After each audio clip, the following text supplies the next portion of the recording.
이번 주 메시지는 선지자입니다. 선지자. 열왕기하 7장 1절에서 8절 말씀 제가 읽도록 하겠습니다. 엘리사가 이르되 여호와의 말씀을 들을지어다. 여호와께서 이르시되 내일 이맘때에 사마리아 성문에서 고운 밀가루 한 스아를 한 세겔로 매매하고 보리 두 스아를 한 세겔로 매매하리라 하셨느니라.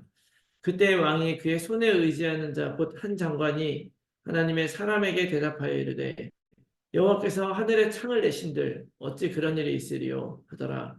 엘리사가 이르되 내가 내 눈으로 보리라 그러나 그것을 먹지는 못하리라 하니라.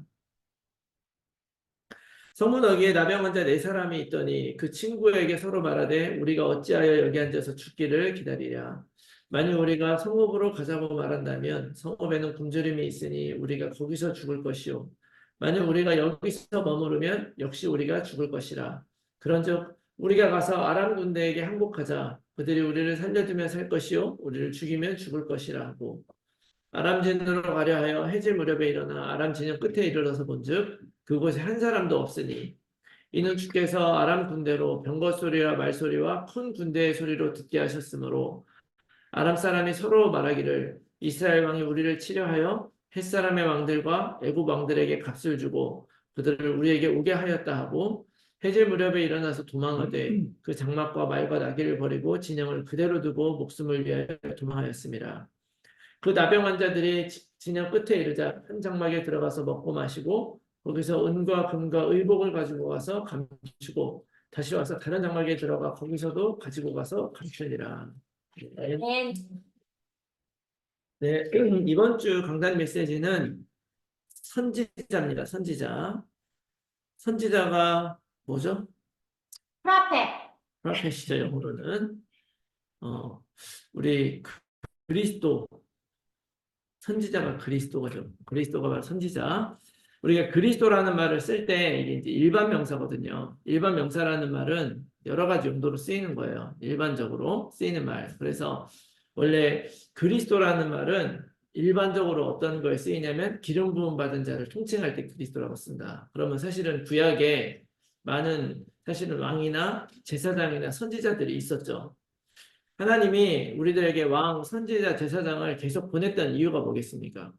이스라엘 백성을 놓고 딱 생각을 해봤을 때 이스라엘 왕들도 하나님이 기름 부어서 세웠었잖아요. 처음에는 원래는 왕이 없었는데 사울도 기름 부어 세우라고 하고 세우고 뭐 이렇게 다윗, 솔로몬 이렇게 세웠고 또 많은 선지자들도 있었고 제사장들도 있었는데 그들이 하나같이 그 이스라엘 땅에서 했던 역할들이 무슨 역할들을 했던 거예요?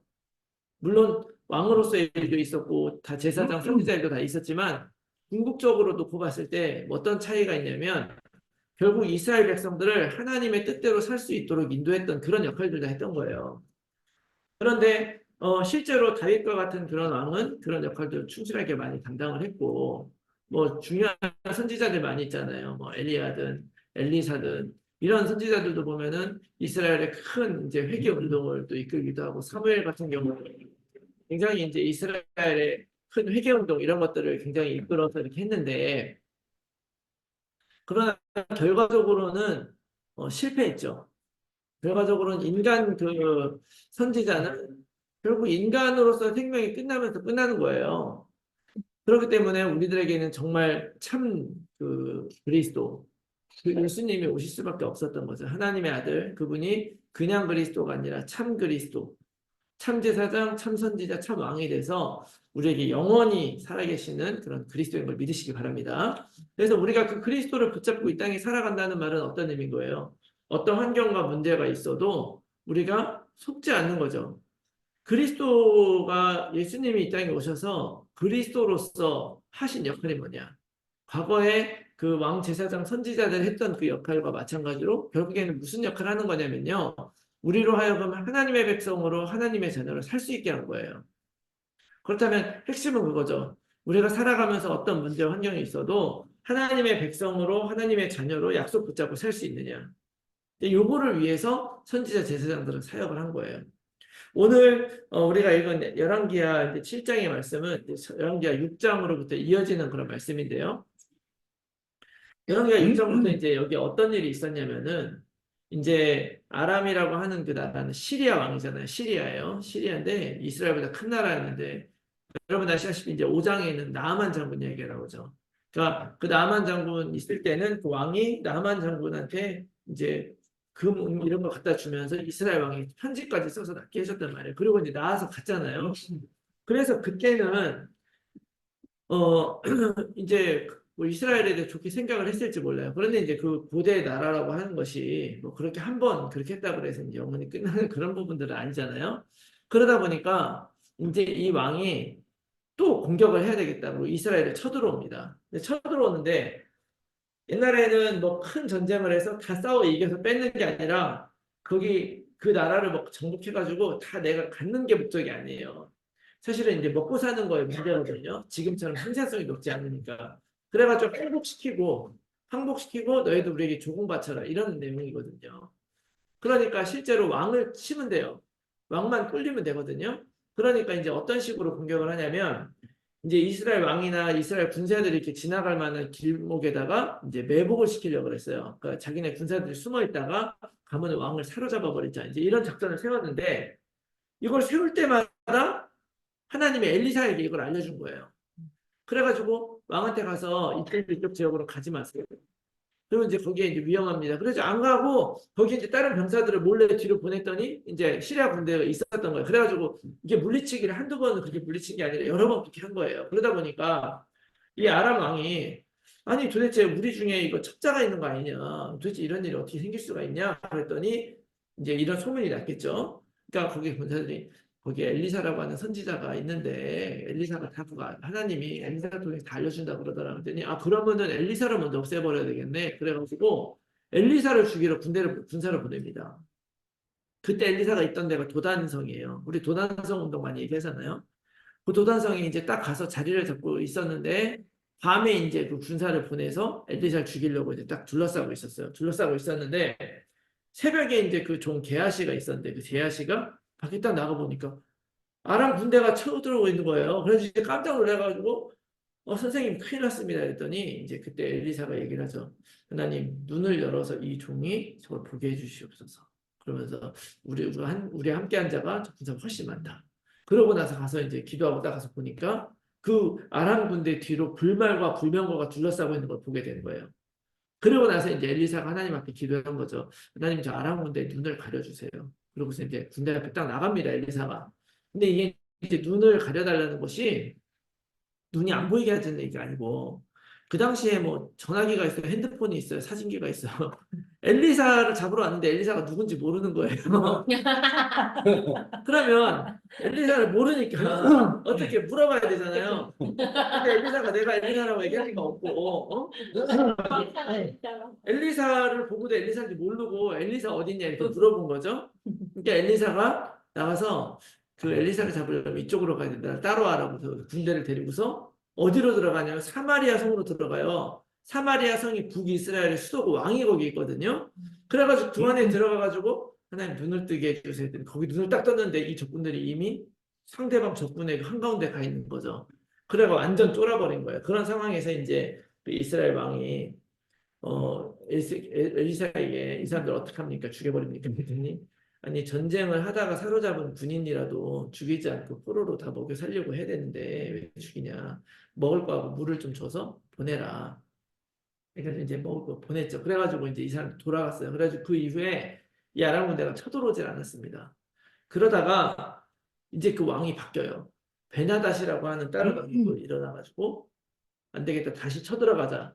그래가지고 지난번에 이런 얘기도 이제 일이 있었고 하니까 다른 방법을 쓴 거예요. 군사를 굉장히 많이 일으켜가지고 아예 사마리아 성을 둘러싸는 그런 계략을 씁니다. 그래가지고 아예 군사를 데려가서 아예 그냥 그 사마리아 성 주변을 완전히 다 봉쇄시켜 버려가지고 아무것도 들어가지 못하고 아무것도 나오지 못하게 만든 거예요. 그러니까 이제 그 성 안에 꽤 많은 사람들이 있고 또 그 성 안에서는 특별한 생산 능력이 없기 때문에 먹을 것이 점점 떨어져 가서 이제 어느 정도 심각한 상황에 이르렀냐면 목사님이 주일날 이제 많이 설명해 주셨잖아요. 나귀 머리가 80세겔에 팔렸대요. 근데 이게 무슨 얘기냐면 레위기에 보면 이스라엘 백성들은 나귀를 먹지 않아요. 왜냐면 부정한 짐승이거든요. 부비에 갈라진 짐승. 그래서 안 먹는데 그것도 안 먹는 그런 짐승까지 먹어야 되는 상황이 된 거죠. 거기에다가 이 머리에 무슨 살이 있어요. 우리는 머릿고기 뭐 먹잖아요. 근데 그거는 뭐 그 낙이 머릿고기에 있는지도 모르지만 그 머리 하나 살도 별로 없는 그거 하나 사는데 50세겔이 필요하대요. 근데 그 50세겔이라는 것이 그 한 세겔이 3, 4일치의 일당이거든요. 그럼 50세겔이면 얼마큼이에요, 그게? 어마어마한 돈을 줘야 되는 거예요. 그거 하나 먹느라고. 그다음에 비둘기 똥 4분의 1갑에 5세겔이다 이랬는데 그 비둘기 똥이라는 게 실제로 똥이 아니고 그러니까 실제로는 그 비둘기 똥이라고 불리는 사람들이 잘 안 먹는 그런 곡식이나 잡곡일 거라고 봐요. 콩 같은 거. 아무래도 이해가 안 됐어. 누가 궁금하더라. 그래서 이제 그거를 문자적으로 그냥 받아들이는 사람들 같은 경우는 그걸 이제 그 만약에 진짜 비둘기 똥이라고 한다면 그 이제 먹은 것이 아니라 그 땔감이나 연료로 쓰는 그런 것이었을 것이다 추측하는 사람들도 있고 또 한편으로는 이제 그런 것들이 아마 사람들이 잘 먹지 않는 그런 콩이나 그런 종류를 의미하는 것이라고 얘기하는 사람들도 있어요. 그러니까 어쨌거나 중요한 거는 사람들이 평소에는 먹지도 않는 그런 거예요. 거들떠다. 네, 거들떠도 안 보고 그런 것들이 5세겔이면 뭐예요? 3일치로 따져도 15일치의 일당을 줘야만 그만큼 4분의 1갑이면 얼마 안 되는 거예요. 그렇게 되니까 이제 그 정도로 심각해진 거죠. 그러니까 당연히 있는 사람, 돈 많은 사람들은 그래도 그거 사 먹겠죠. 그런데 돈이 없는 사람들은 굶어 죽게 되니까 이제 서로 어떤 일까지 일어났냐면 네 자식을 서로 잡아먹자. 오늘 내 자식 먹고 내일은 네 자식 먹자. 뭐 이런 식으로 얘기를 하다가 이제 막 갈등이 생기는 거예요. 서로 오늘은 이제 옛날에는 이제 지금처럼 아이들을 중하게 여긴 게 아니라 아이들은 그냥 생산 능력이든지 뭐 그렇게 생각을 했으니까 그렇게 했을 수도 있겠다 싶은데 이제 오늘은 네 아들 잡먹자를 잡아먹고 내일은 그래 네 아들 먹자 했더니 그 엄마가 도저히 못하겠다 이런다 이거예요. 어떻게 내 아들만 죽여놓고 쟤는 어떻게 하냐 이거 해결해달라고 왕이 얘기하니까 그 이스라엘 왕이 이제 화가 난 거죠. 그러면서 이 별이 하나님이 내린 거다. 그러면서 엘리사를 죽여야 되겠다 이렇게 생각한 거예요. 이게 사실은 이런 모든 과정들 도단성에서 그렇게 있었던 일, 뭐 나아만 장군의 일들도 마찬가지고 또 그 하나님께서 엘리사에게 계략을 줘서 그 이스라엘 치려고 했었을 때 다 알려줘서 방비했었던 그 모든 일의 그 이면 우리가 이렇게 봤을 때 우리가 하나님이라면 이 일을 왜 줬겠어요? 이스라엘 백성들 엿먹으라고 준 게 아니잖아요. 너희들 가서 고성해라고 준 게 아니라 이 일들을 통해서 계속 뭔가를 해갖기를 원하는 거죠. 그런데 여전히 이스라엘 이 왕은 이 원인이 엘리사 때문이라고 생각한 거예요. 왜 엘리사 때문이냐? 괜히 이거 얘기해가지고, 괜히 가가지고 이 사람들 괜히 쳐가지고, 저 열받아가지고 이렇게 된 거 아니냐? 이거 엉뚱한 거죠. 그러니까 이제 그것도 하나님이 미리 알려줘가지고, 그 엘리사 죽이러 온 사람을 아예 들어오지 못하게 해가지고 이제 살아나면서 그 왕의 그 장관한테 이제 오늘 이 얘기를 하는 거예요. 너희들 지금 이렇게 하고 있지만 내일이면 이거 다 끝난다. 어? 내일 끝나니까 이제 그때 왔던 그 장관 얘기하는 거죠. 왜 말이 되냐 지금 상황이 이 정도가 됐는데 만약 하나님이 하늘에 창을 열어가지고 이걸 지금 곡식이나 이걸 부어준다 그래서 이게 되겠냐? 그러니까 너는 그렇게 얘기를 했으니까 분명히 보긴 보겠지만 넌 절대로 못 먹을 거다 이제 이런 얘기를 하죠. 그러고 나서 이제 장면이 바뀌는 거예요. 문둥병자 4사람이 있는데 그 당시에는 이런 문둥병 걸리면 사람들과 같이 못 살았죠.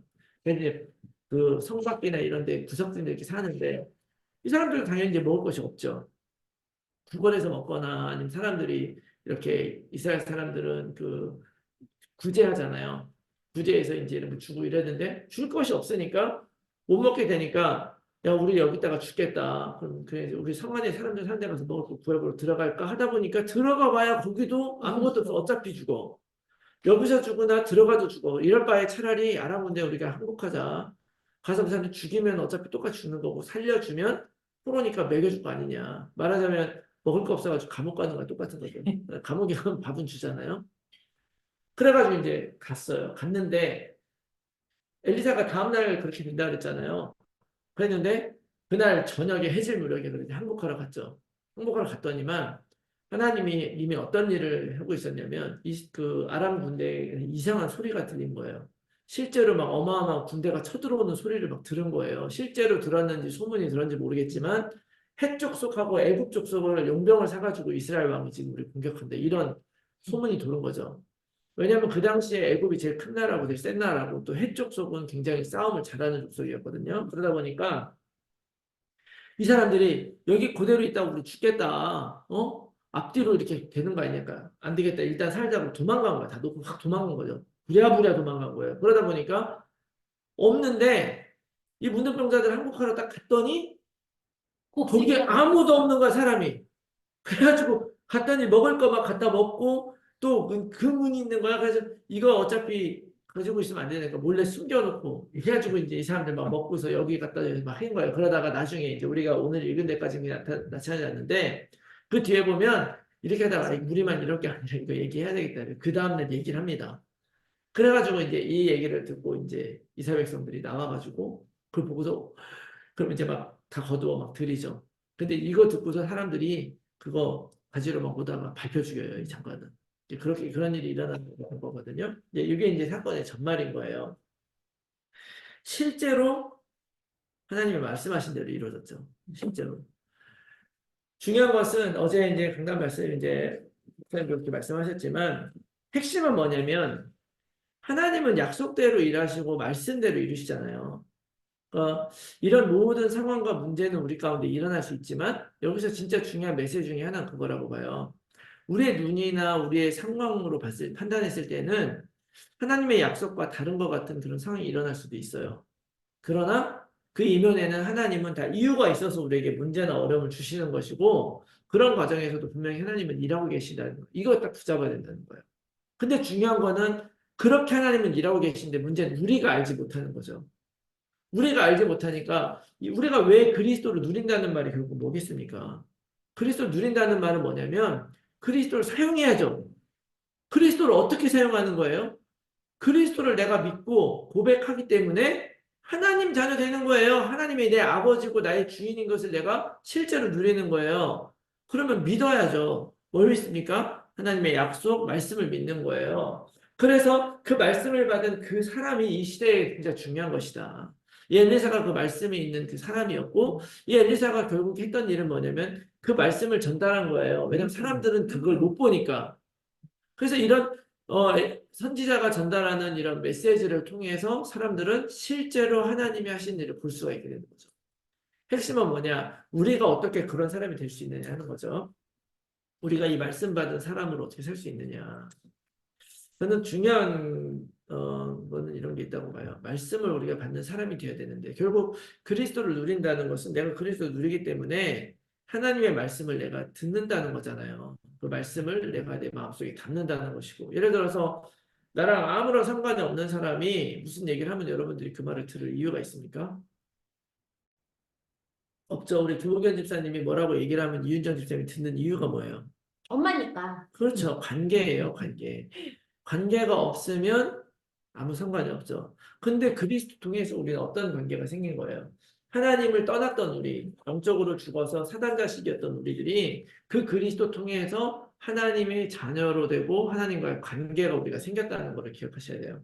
그 말은 결국 뭐냐? 실제로 이제부터는 그 하나님의 말씀이 내가 종교생활하고 교회 가서 예배드리기 때문에 받는 게 아니라 나에게 있어서 이 말씀이 필요하다는 걸 우리가 알게 되는 거죠. 그 말씀을 우리가 잘 받게 되는 거예요. 그래서 잘 받는 사람이 되려면 우리가 진짜 필요한 게 뭐냐.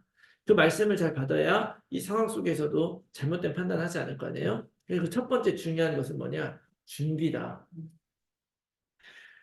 우리가 하나님의 말씀을 잘 받기 위해서는 준비가 굉장히 필요합니다. 준비.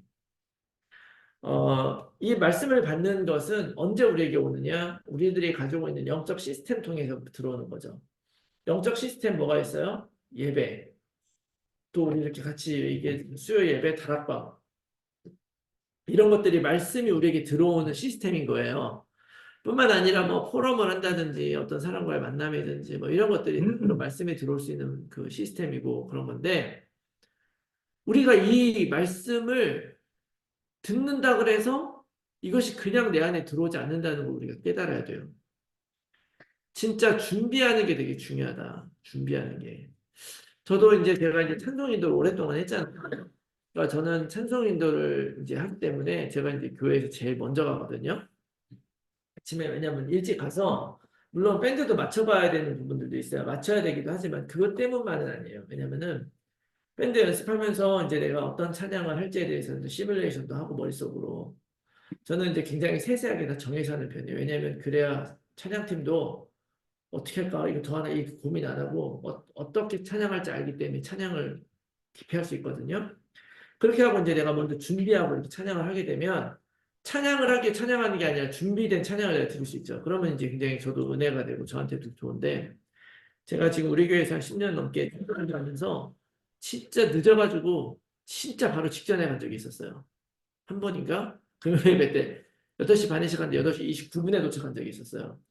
그러니까 가자마자 앰프 막 키고 키고 그래가지고 마이크 들고 앞에 딱 섰는데 32분인가 딱 되더라고요. 늦어가지고.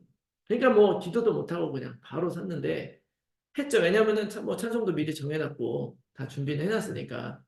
그렇게 해도 내가 그냥 쓰니까 아무 문제 없이 찬송 다 끝났는데 진짜 말 그대로 그냥 노래한 거예요. 노래 20분 동안. 찬양했죠. 뭐 그 가운데서도 뭐 은혜 받았든 은혜 받았을지 모르지만 저 스스로는 이것이 내가 분명 찬양했는데 뭐 그냥 아무런 나에게 감동이 없었다. 말씀도 또한 마찬가지죠. 예배도 마찬가지고 내가 어떤 말을 들을 때 그냥 대수롭지 않게 그 내 머릿속에 남지 않는 이유가 뭐냐면 내가 일단 기대가 없고 준비가 없기 때문에 그런 거거든요. 근데 우리가 정말로 말씀을 들을 준비를 하느냐?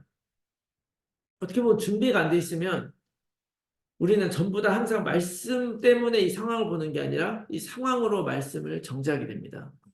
내가 준비하지 않으면 말씀을 들을 준비하지 않으면 말씀으로 상황을 보게 되는 게 아니라 상황으로 말씀을 정지하는 거예요. 그냥 딱 듣다 보니까 말씀 딱 준비 안 했는데 말씀을 딱 듣고 나서 야 그런데 왜 지금 이 모양이야? 이렇게 얘기해야 된단 말이죠. 그게 아니라 말씀이 있을 것이고 하나님의 뜻이 있을 거라고 내가 믿고 말씀을 들으면 아 이게 이래서 그렇게 된 거구나라고 이렇게 받아들여지게 되는 거죠. 그래서 정말 이 개인적으로 준비하면서 말씀 받는 게 너무 중요하다. 그래서 가급적이면 저도 이제 참 제가 받은 축복 중에 하나가 제가 이제 목회자로 살아가는 거라고 봐요. 왜냐하면 목회자이기 때문에 주일 사역을 해야 되잖아요. 그래서 저는 옛날부터 토요일 날에 특별한 일이 없으면 뭘 하질 않아요. 교회 일밖에 안 해요. 교회 모임이 있어서 가거나 하더라도 뭐 9시 이전에 최대한 끝내려고 그러고 최대한 이제 토요일 날 저녁에는 무리를 정말 안 하거든요. 그러니까 주일 날 사역을 해야 되니까.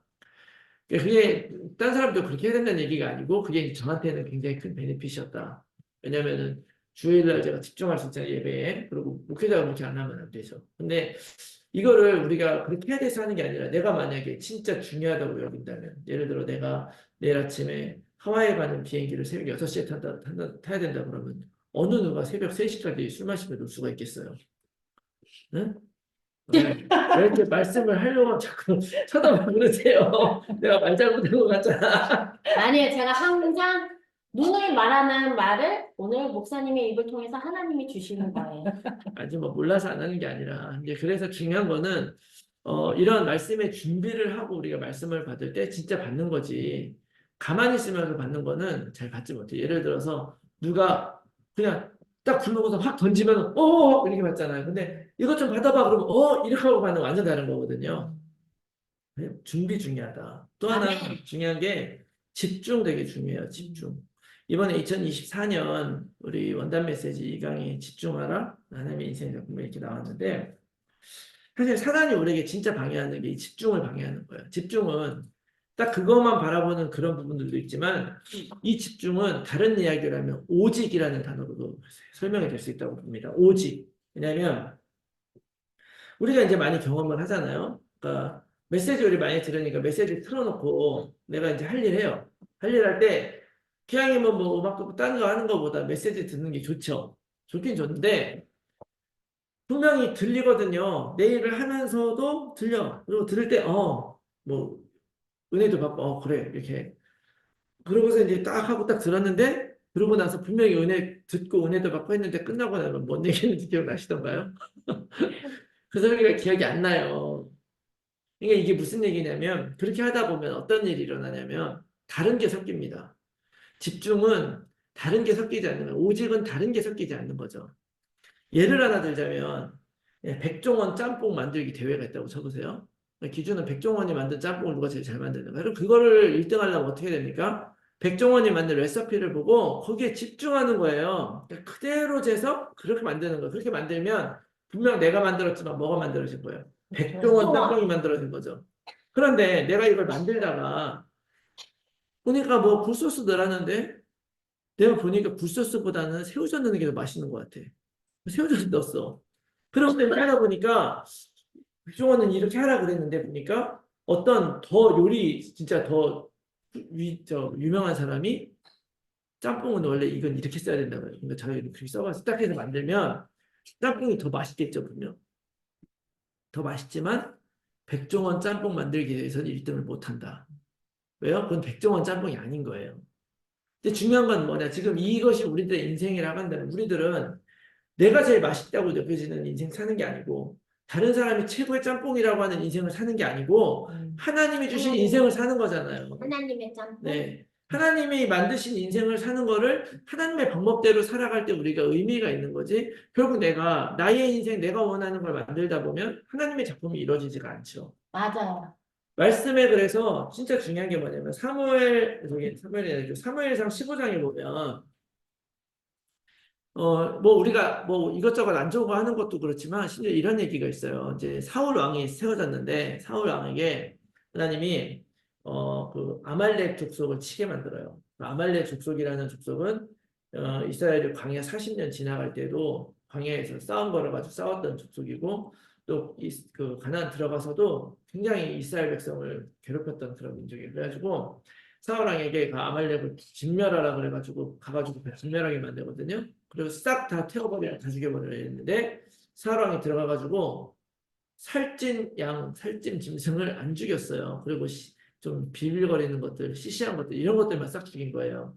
그 나중에 이제 그걸 딱 보고서 사무엘이 이제 사울 왕에게 얘기를 하죠. 그때 이제 이게 이제 15장 21절, 22절인데 얘기를 한 거예요. 왜 그걸 이렇게 했냐 했더니 사울 왕이 뭐라고 대답하냐면 다만 백성이 그 마땅히 멸할 것 중에서 가장 좋은 것으로 길갈에서 당신의 하나님 여호와께 제사하려고 양과 소를 끌어왔나이다 하는지라. 그러니까 왜 그 좋은 걸 안 주겠냐면 하나님께 드리려고 하나님에게 제일 좋은 양 드리는 게 좋으니까 그게 가져왔다. 그랬더니 뭐라냐 사무엘이 이르되 여호와께서 번제와 다른 제사를 그의 목소리를 청종하는 것을 좋아하시는 것을 좋아하시겠느냐. 순종의 제사보다 낫고 듣는 것이 수정의 기름보다 낫다. 이렇게. 결국 제사라는 건 하나님이 하나님 양 받으려고 하는 것이 아니죠. 양맛 보려고 하신 게 아니고 더 좋은 고기 드시려고 하는 것이 아니라 그 제사를 통해서 내가 아니라 하나님이 나의 생명의 그 근원이다라는 걸 봐야 되고 내가 죽을 수밖에 없는 걸 깨달으라고 하는 것이기 때문에 더 좋은 걸 하고 어떻게 하는 것보다 진짜 중요한 거는 순종하고 받아들이는 거죠. 그런데 우리도 모르게 하나님을 위한다 또는 뭐 이런 생각으로 예수 믿는 사람이 더 잘 돼야 하나님이 더 지키셨다 이런 거 되지 않겠냐 하면서 그런 걸 우리도 모르게 슬쩍 이렇게 바라면서 열심으로 해놓고는 하나님이 하셨다 그러면 하나님은 그걸 하셨다고 생각하지 않으시죠? 중요한 건 우리가 말씀을 받을 때 정말 그대로 받는 게 너무 중요하다. 가급적이면 그대로 받고 그대로 순종하려고 노력을 해도 내가 뭐 더 잘하고 더 좋은 걸 붙이지 않아도 하나님은 그런 걸 바라지도 않는다. 여러분 기억하셔야 됩니다. 그래서 우리가 그 말씀을 받을 때 오로지 그것에 집중하고 그대로 받고 그대로 순종해 하다 보면 결국에는 그래요. 지금 이 상황 속에서 하나님의 약속을 그냥 붙잡고 이 엘리사가 그렇게 얘기를 했으니까 괜찮을 거야 하고 있었으면 지금 뭐 이렇게 화날 일도 아니고 가서 죽일 일도 아니고 사람들끼리 그렇게 싸울 일도 아니죠. 그냥 하루 더 참으면 되니까. 근데 이제 그거를 믿지 못하면 우리들은 오직이 되지 않는 거죠. 오직이 되지 않고 이 상황 속에 그냥 매몰돼 버리고 흔들려 버리는 것이다.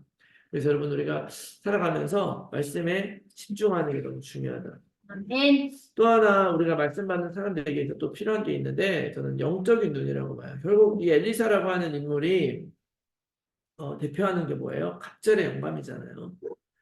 엘리사에게 기대했던 거 다른 거 아니고 내가 엘리사와 같이 영적으로 하나님을 볼 수 있는 그 힘을 갑절이나 주십시오. 더 많이 주십시오라는 거겠죠.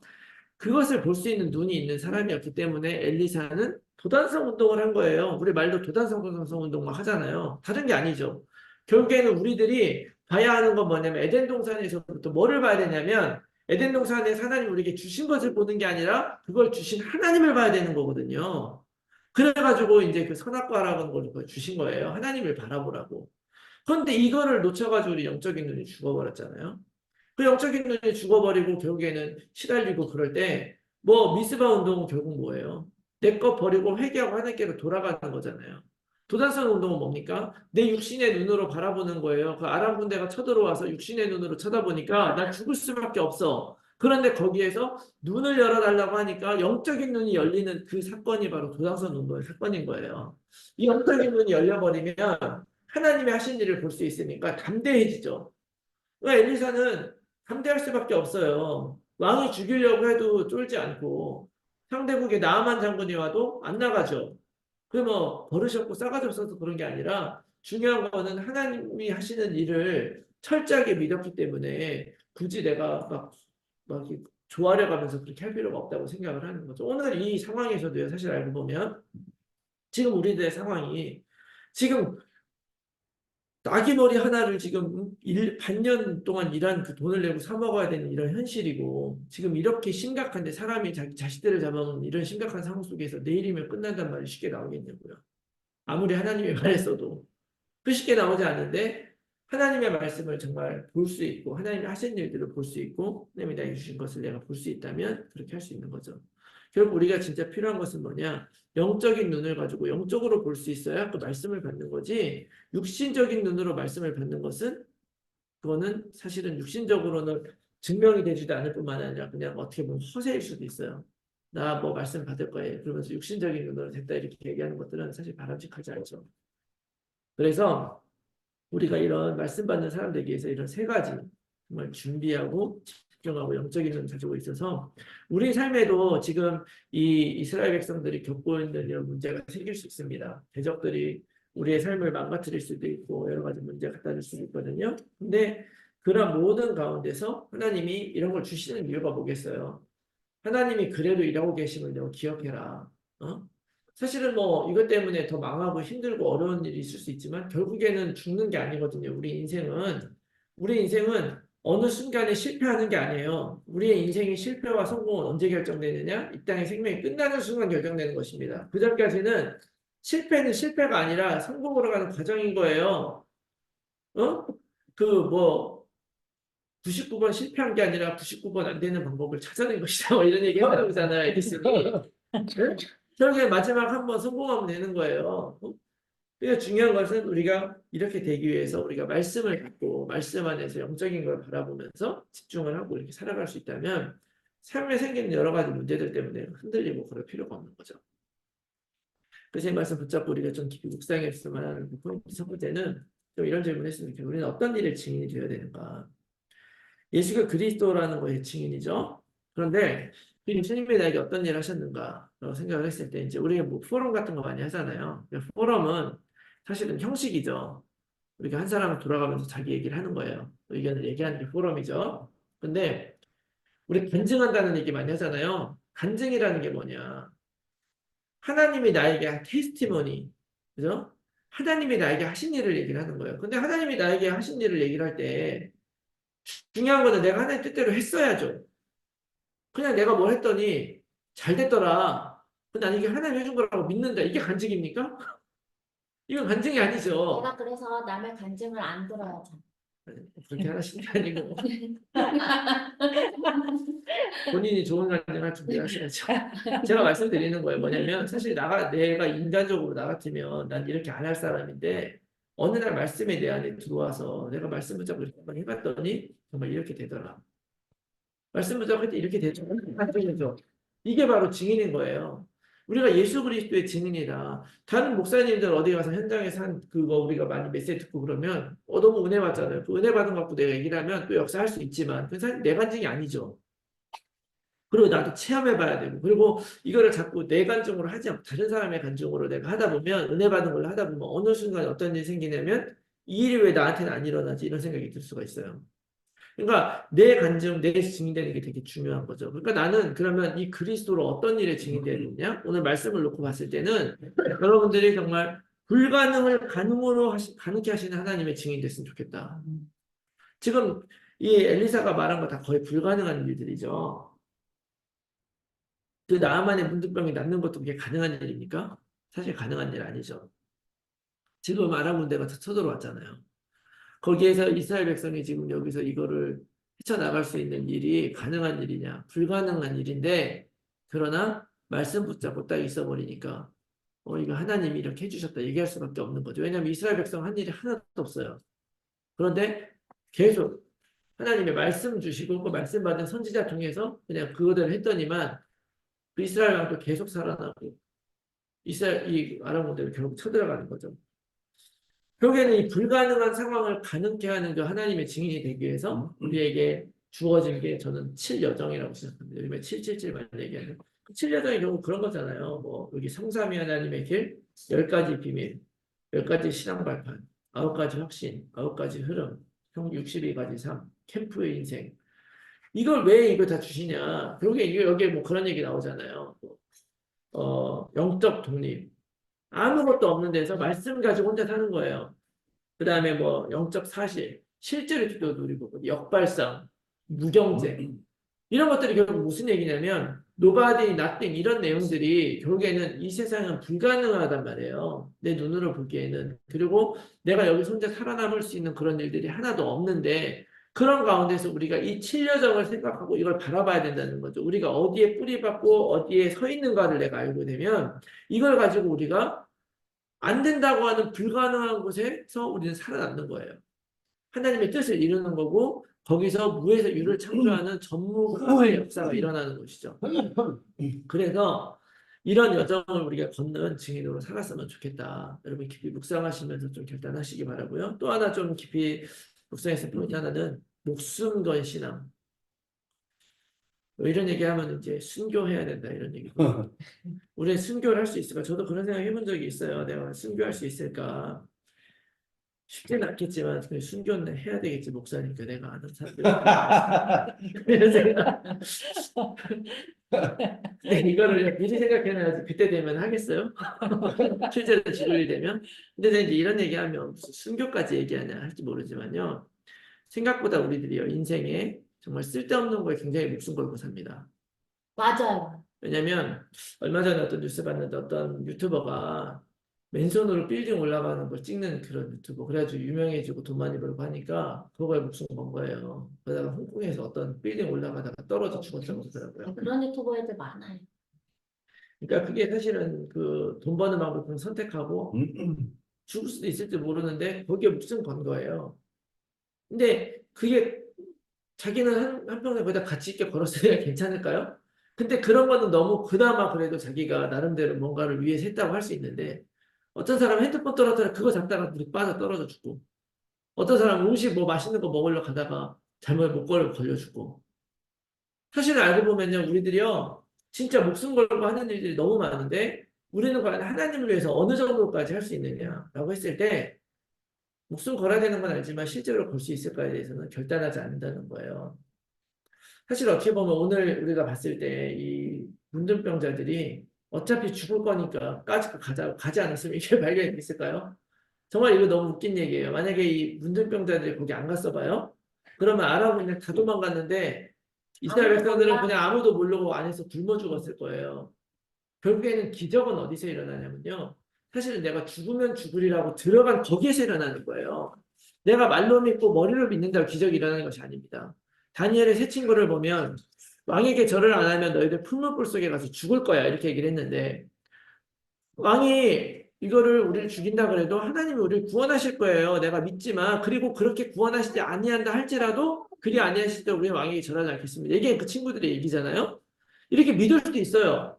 이렇게 믿고 내가 왕에게 절 안 할 수 있는데 그렇다 그래서 그 죽음의 길에 들어가지 않는 게 아니라 그 때문에 결국 어떻게 됩니까? 풀무불 속에 들어가는 거예요. 근데 기적은 어디서 일어났느냐? 그걸 믿고 말했기 때문에 풀무불 속에 안 들어간 게 아니라 진짜 죽음의 그 자리에 들어갔는데 거기서 기적이 일어나는 거예요. 이게 너무 중요한 것 같아요. 네. 그래서 우리가 되게 이제 중요한 사실들을 좀 알아야 되는 거죠. 그 초대교회에 이제 우리 그 사도 바울이 그 전도를 시작을 했을 때가 약 한 AD 40년 정도로 보거든요. 근데 이제 그 40년 그때부터 로마의 기독교가 공인이 될 때가 313년이었어요. 콘스탄티누스 상제 때 이제 밀라노 칙령으로 해가지고 이제 공인이 됐는데 그러면 그때까지가 따져보면 불과 한 280년 정도 되는 시간이잖아요. 그 시간 동안에 사실은요, 이 로마 거기에서 또는 이 로마 제국 안에 있는 초대교회 현장에서 사람들이 전도를 한다는 것은 굉장히 어려운 일이었어요. 그러니까 사도 바울이 특출한 이유가 뭐냐면 사람들이 전도를 못했습니다. 왜냐하면 전도한다는 것 자체가 내가 기독교인이라는 걸 드러내는 거잖아요. 근데 그 당시에는 여러분 아시겠지만 네로 황제 같은 경우는 로마의 화재의 모든 원인을 기독교인에 씌워가지고요, 기독교를 믿는 사람들을 다 죽였어요. 엄청나게 박해했기 때문에 사도 바울의 편지를 보면요, 사도 바울의 편지에도 전도하란 말 별로 안 나오잖아요. 전도하란 말 별로 안 나옵니다. 그래서 실제로 전도를 많이 못했어요.